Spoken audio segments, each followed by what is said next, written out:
আসসালামু আলাইকুম। বকরিদার ভিডিওতে চলে আসলাম। তাই জন্য এখন দেখুন কলিজা পোড়া এখানে দিল তোমার আদা রসুন বাটা, তারপরে এখানে আদা রসুন বাটা বেশি বেশি করে দিয়ে, তারপরে এটা লঙ্কা গুঁড়ো দিয়ে ভালো করে, তারপরে জিরে দিয়ে, ধনিয়া গুঁড়ো দিয়ে, তারপরে লবণ দিয়ে ভালো করে মাখাচাকা করবে গাইস। দেখুন মাখাচাকা করে ম্যারিনেট করে রেখে দেবো ওখানে।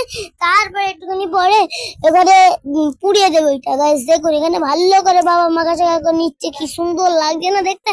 আপনারা করে দেখবেন কি সুন্দর খেতে হয়েছিল গাইস। আমরা তো খেয়েইছিলাম।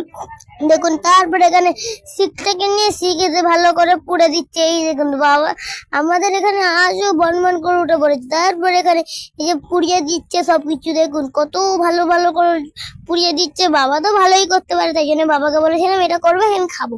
তারপরে এখানে কড়াই দিচ্ছে পেঁয়াজ লঙ্কা, তারপরে এই লেবু।